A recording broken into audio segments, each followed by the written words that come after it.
Amigos e amigas da comunidade Paz e Bem, pessoal da Pós TV 47, irmãos e irmãs da caminhada, é uma grande alegria estarmos aqui. Hoje é 1º de março, mas os nossos pés eles ainda estão em fevereiro. Fevereiro do pico de mortes da pandemia da Covid-19, fevereiro da indiferença pública em relação a essa dor coletiva que estamos vivendo, dessa política de morte operada pela Câmara Federal, pelo Senado, nem precisa dizer da Presidência da República. Mês de fevereiro é o mês que tivemos a grande alegria de um ecumenismo amplo e fraterno. A campanha da Fraternidade 2021 irrompeu no tecido da intolerância e, por isso, provocou ódio. E o ódio se move, se intensifica pela desinformação. Mas rompeu aquilo que nós sempre buscamos, sermos verdadeiramente cristãos, precisamos ser verdadeiramente ecumênicos. E já que nós não temos nossos pés somente fincados no hoje, no aqui, no agora, mas nossos pés estão fincados na história, o que faríamos sem os nossos pés, né? Os nossos pés, eles nos carregam. São eles que nos dão a estabilidade. Caminhamos e batemos os pés em protesto. Quando brincamos e dançamos, eles expressam nossa alegria. Quando peregrinamos, nos levam à vastidão de Deus.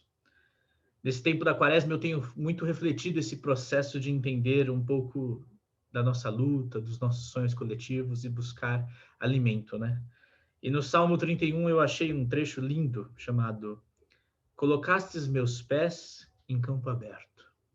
É isso que diz o Salmo 31 para esse nosso período quaresmal.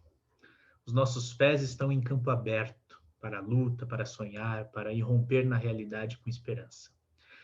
E nas lutas porque nos fazem ser, na diversidade que temos, sermos só um, no compromisso revolucionário e de sairmos desse sistema de morte e construir uma fraternidade universal. Por isso, o encontro de hoje é na memória e no compromisso do Padre Camilo, do guerrilheiro Camilo, do irmão maior do nosso povo latino-americano, Camilo Torres. Eu devo agradecer muito a Angélica Tostes, nossa querida amiga, que vocês conheceram na semana passada, que me despertou para esse tema para conversar com vocês hoje. Em 15 de fevereiro de 1966, no município rural de São Vicente de Chucuri, era assassinado o sacerdote católico colombiano Padre Camilo Torres Restrepo, né? Ele foi membro do Exército de Libertação Nacional, ELN, e o seu corpo foi desaparecido pelo exército colombiano e seus restos mortais são reivindicados até hoje pela guerrilha. Tanto que, mais recentemente, em 2016, o governo, a partir de uma provocação, de um chamado do Exército Nacional de Libertação, pediram que o governo devolvesse o corpo de Camilo e que a Igreja Católica colombiana reconhecesse o seu sacerdócio. Padre Camilo nasceu em 3 de fevereiro de 1929. Ele nasceu no seio da burguesia liberal de Bogotá, na Colômbia, né? Mas, como estudante de teologia, ele passou a se dedicar à análise da pobreza e da injustiça social. E como padre, como presbítero, decidiu dedicar seus estudos e sua vida à transformação desta realidade. Ele estudou sociologia em Louvain, lá na Bélgica, mas ele voltou para o seu país, pisou na América Latina, para fazer parte da fundação da primeira faculdade de sociologia do continente. É um grande sociólogo nos caminhos da nossa América Latina. Pouco reconhecido, inclusive, na academia, né? Eu, como sociólogo, reconheço isso. Eu conheci Camilo Torres não pela sociologia, mas pelas comunidades eclesiais de base. E na Universidade Nacional, lá na Colômbia, ele foi professor, ele foi também capelão. Aí vem a sua espiritualidade engajada, né? ele passou a promover projetos sociais para os setores mais marginalizados da Colômbia. Ele foi um dos criadores da Frente Unida do Povo e começou a ser perseguido justamente por ser uma grande liderança. Bem, até aqui já conhecemos essa história, porque está no seio do profetismo, do profeta, perseguição e lixamento. Ele foi acusado de ser um comunista subversivo e perigoso para o país e foi perseguido, né, brutalmente. Nós conhecemos muitas grandes figuras de movimentos populares que são perseguidas brutalmente até hoje. E mais em 1965, Camilo ele se une, conhece o Exército de Libertação Nacional e se escondeu na guerrilha rural porque as chances da guerrilha urbana traziam a chance dele ser morto mais facilmente. Ele teve de largar a universidade e a defesa de uma via pacífica. Veja, então, a importância naquele contexto histórico para a sobrevivência da luta armada. Era um contexto, e por mais que hoje possa parecer absurdo, naquele tempo era um contexto de sobrevivência. Mas esse passo foi dificultar o desenvolvimento do movimento de massas, porque é certo que é de todos o conhecimento de que a luta armada causa um refluxo de adesões, né?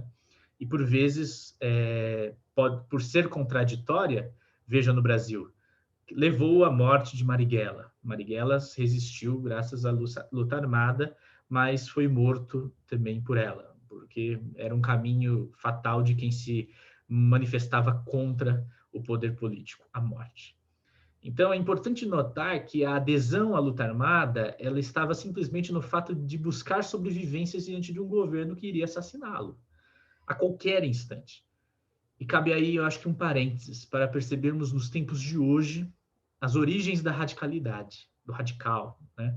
Que são movimentos sociais que têm, por vezes, uma voz radical que causa estranheza do senso comum. Nossa, eles são muito radicais, né? Mas esses movimentos vivem com uma arma apontada em suas cabeças todos os dias. Os movimentos de acesso à terra e moradia no Brasil, como o MST, como o MTST, são movimentos perseguidos, né? Sempre com ameaça de morte a seus militantes. O MST tem um número aí tristíssimo, nomes, pessoas maravilhosas que foram mortas por essa perseguição do Estado, por serem questionadores da ordem econômica e política. O movimento negro também. São grupos muito taxados e perseguidos. E sobrevivem porque coletivamente se uniram para se defender. O que leva, então, né, a se inscrever um grupo num movimento radical são as circunstâncias políticas e econômicas por detrás da sua sociedade. E no caminho do diálogo, nós vamos conhecendo uma trama de relações que nos levam a compreender as razões da luta do outro e com elas nós nos somarmos em afeto e solidariedade. E eis a grande chave para a composição de um movimento de resistência neste tempo do capitalismo neoliberal: solidariedade e afeto, ou pelo afeto. Mas voltando a Camilo, se é que nós saímos dele, né? Camilo nos tem a dizer muito a partir de textos decisivos que escreveu antes de sua morte, inclusive um texto muito conhecido que é a sua Mensagem aos Cristãos, redigida em 1965, que ele diz: a revolução não somente está permitida, como deveria ser obrigatória para os cristãos que enxergam nela a única forma eficaz e ampla de realizar o amor por todos. Eu li um texto fundamental escrito pelo Instituto Tricontinental, onde a Angélica também atua, pelo Ángel Garcia, que é um colombiano radicado no Brasil, é educador e colaborador da Escola Nacional Florestan Fernandes, que vale cada uma que assiste esse vídeo conhecer esse lindo movimento da Escola Nacional Florestan Fernandes, do MST. E o Ângelo trazia muita coisa boa no texto dele, está aí na nossa descrição para vocês acessarem esse texto lá do Tricontinental, que ele diz que os vazios eles não existem na política, nem na ideologia, nem na guerra, nem na espiritualidade. O escopo é que não é ocupado, o espaço ele não é ocupado pelo pensamento revolucionário será ocupado, então, pelo pensamento reacionário. E foi o que aconteceu no mundo religioso da América Latina, diz Angel, né? As teologias emancipatórias, a de libertação, revolucionária, de base, eclesial, eles se recusaram diante da contraofensiva que nós estávamos vivendo por Washington, né? Pelo Pentágono, pela CIA, pelo capitalismo neoliberal financeiro. Ou seja, a proliferação do fundamentalismo religioso, ela tem a ver também com a pouco ou nenhuma importância dos que os dirigentes nacionais deram ao terreno religioso e da espiritualidade. Para isso temos aqui o Paz e Bem, um canal que vai se desenvolvendo aí na leitura da espiritualidade plural do nosso povo, plural e popular, né? E para isso é necessário que entendermos o escopo das lutas emancipatórias, né? Isso nos dá clareza política. E o Camilo, ele percebeu essa absoluta incompatibilidade do capitalismo com os princípios cristãos. Um eixo das discussões de Camilo era que o projeto de fé e revolução está em reverter a correlação de forças. Ou seja, a fé engajada, a espiritualidade encharcada de povo, encharcada de barro, de água, de luta, ou seja, da vida real das pessoas e não de teorias apenas, né? É uma praxeologia, portanto, ela ocorre com esse lugar de estarmos com o povo. O Camilo, ele tem uma reflexão central. A espiritualidade a partir do amor eficaz ao próximo. A classe popular para Camilo naquela época, tinha que se unificar em meio à sua diversidade e fazer política fora da institucionalidade. Vejam, amigos, amigas, que é isso que nos dá o grande ânimo da luta social e política do nosso tempo. Buscarmos caminhos fora da institucionalidade para construirmos uma outra sociedade. Porque a espiritualidade de Camilo diz: o amor eficaz é superar a falsa ideia de caridade, investigando as causas profundas da pobreza, da fome do mundo, da miséria no geral. O Camilo, ele inspira, eu acho que até mesmo sem saber, Dom Helder Câmara, que fala: quando dou comida aos pobres, me chamam de bom homem, de bom cristão. Mas quando perguntam por que ele é pobre, as razões de sua pobreza, né? Ele é perseguido, né? Eu sou perseguido, me chamam de comunista. Então, o Camilo nos diz: por esta razão, revolução não só é permitida, como obrigatória para os cristãos, que veem nela a única maneira eficaz e ampla de realizar o amor por todos. Camilo anuncia em sua emblemática mensagem de 65 isso. E ele continua: infelizmente, ele teve que deixar de rezar a missa para perceber este amor pelo próximo, nas esferas temporal, econômica e social. Quando meu vizinho não tiver nada contra mim, quando eu estiver realizado a revolução, voltarei a rezar a missa, se Deus me permitir. É muito importante essa fala de Camilo, porque ele foi muito perseguido. E Angel, nesse texto do Tricontinental, ele nos recorda isso. Camilo foi perseguido e teve de deixar rezar a missa, mas por conta da institucionalidade, mas ele não deixou de celebrar o mistério pascal. Ele não deixou de viver a cruz, a morte e a ressurreição nesse todo período de sua vida, trazendo a sacramentalidade para a história, o sacramento para a história. Isso eu aprendi muito com o padre Paulo Bezerra, que é meu amigo liturgista, a partir de um grande teólogo chamado Edward Schlebeck, que fala exatamente sobre a sacramentalidade na história. Então, nesse texto aí, seminal, que a gente conhece muito mais sobre o Camilo, acho que a gente pode conhecer muito sobre a sua história e sobre os nossos desafios coletivos, né?